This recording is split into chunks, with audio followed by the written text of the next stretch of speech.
Will we ever see Boxy Boo? Back in chapter 4, we found that mural in Safe Haven depicting a war between two factions of toys, and Boxy Boo was there crossed out. And it seemed like this was depicting him dead as well, and after everything we learned in chapter 5 about the Poppy Gel, could it be possible that Boxy Boo is actually still alive? The only real evidence we have that Boxy Boo is gone is a poorly drawn red version of him on a child's mural. No body, no confirmation, just a scribbled out drawing. So can we really conclude that he's dead, or is there a chance that we'll see him in chapter 6? Boxy Boo was experiment 1160, the first successful bigger body, but he wasn't very smart. Sawyer viewed him as a success in survival, but a failure in intelligence. He operated on instinct. He was hungry, aggressive, and dangerous. In chapter 5, we learned Poppy Gel has regenerative properties. It can heal massive trauma. We see this when the prototype stabs us and lowers us into the gel. So if it can bring us back, could it do the same thing for Boxy Boo? The prototype is obsessed with repurposing the dead. Every time a major experiment dies, he takes their body and assimilates it. Could it be possible the prototype took Boxy Boo's body too? Either he assimilated him or he repaired him with Poppy Gel and kept him as a backup enforcer. But here's the issue. What would Boxy Boo even do at this point? We're in the end game. Chapter 6 is about resolving conflicts between the player, Poppy, and the prototype. It seems like there's no narrative space left. Every mechanic Boxy Boo could have provided has been done by other characters. Bringing him back would feel redundant. So here's what I think. Boxy Boo is dead. The prototype already assimilated him, and that mural really is the conclusion to his story. Who is Chum Chompkins? From what we see, he's a large furry red toy first teased in the ARG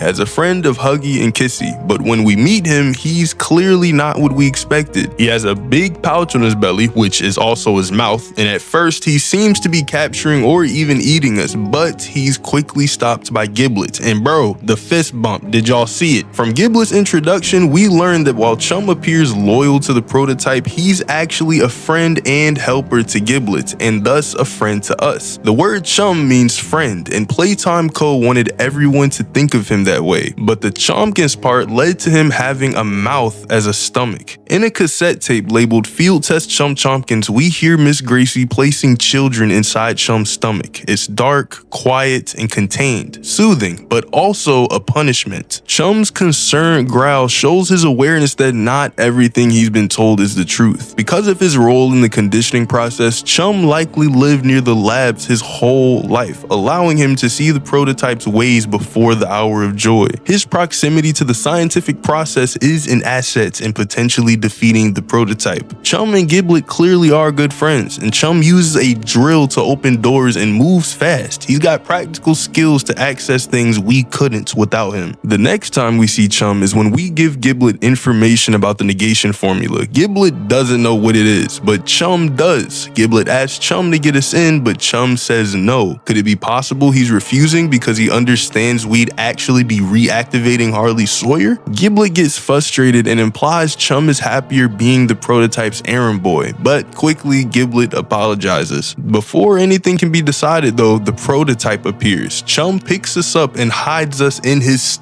mouth, allowing us to hear the whole conversation. The prototype tasks Chum to repair the security system and find Poppy, reminding him the price for failure. And it's interesting how this parallels what we end up doing, reactivating Sawyer and finding Poppy. Should we trust the evidence of Chum's relationship with Giblet, or should we be suspicious of his continued diligence to the prototype's to-do list? How much does Chum really know? We don't know his fate since we don't see him after he frees us. Hopefully, he'll be back in chapter 6. We finally know who the prototype is, and it is not Elliot Ludwig. While making our way through the engineering workshop in chapter 5, we come across a cassette tape labeled Audio Tape 9, and the moment we play it, we hear a conversation between Elliot Ludwig and a kid, a boy named Oliver. Elliot is calm, gentle, almost paternal. He asks if Oliver wants to talk, says he's there for him, but Oliver cuts him off. He tells Elliot it was never about him, never about his better place. It was all always for her. She's all Elliot ever talks about. Elliot tries to call him my boy, but Oliver shuts that down. He says Ollie is gone and all that's left is what he really is, a test run, a prototype. Now we've heard the name Ollie before. In chapters 3 and 4, Ollie was our mysterious phone companion helping us navigate the factory. A lot of us thought he was just a kid still living in the factory, but at the end of chapter 4, it's revealed that Ollie was actually one of the prototype's voices all along. So this tape confirms it. The boy Elliot is talking to becomes the prototype, Experiment 1006. And it gets deeper. Elliot tells Oliver they could still be a family, that he thinks Oliver and her would get along really well. He's talking about Poppy, his daughter. Poppy's experiment number is 1007, one number after the prototype. That's because Elliot was using Ollie as a test subject to perfect the process before trying it on his dead daughter. He didn't want to risk anything going wrong with Poppy, so he used Ollie as a lab rat first. Based on the tape, it seems like Elliot may have adopted Ollie or taken guardianship of him. Ollie mentions what they did and picking up a hammer just like him, and it's possible that Elliot may have taken him in because of what the boy had suffered in his original family. But the most likely reason is that Elliot needed a larger test subject after experimenting on rats, like he mentioned in the notes from his office back in chapter 2. He told Ollie they could be a family while using him as a means to bring his only child back from the dead. And this is where you start to understand the prototype's obsession with Poppy. Poppy had a good life in the factory before Elliot's death. She was spared from all the experiments, allowed to keep her innocence. Meanwhile, Ollie knew nothing but pain from the very hands that were supposed to keep him safe. His parents abused him, and then Elliot told him they could be a family while treating him as a guinea pig. Even their designs reflect this. Poppy is a small, fragile doll, matching her innocence. Ollie was turned into a giant robotic spider, and it's possible that he did this to himself. And during his face reveal, you can see the prototype's porcelain face is cracked, just like Poppy's. After he damages her face at the party, Poppy is now missing her left eye while he's missing his right. They mirror each other. But here's maybe the most interesting part. At the end of chapter 4, when the prototype reveals he was Ollie, Poppy asks what happened to the real Ollie. She was never introduced to the prototype as having any ties to Elliot or herself. Elliot told Ollie they'd all be a family, but it seems like once Poppy was brought back, he may have just tossed the prototype aside. The prototype's entire story comes down to one thing: a kid who was never loved the way he was promised by anyone.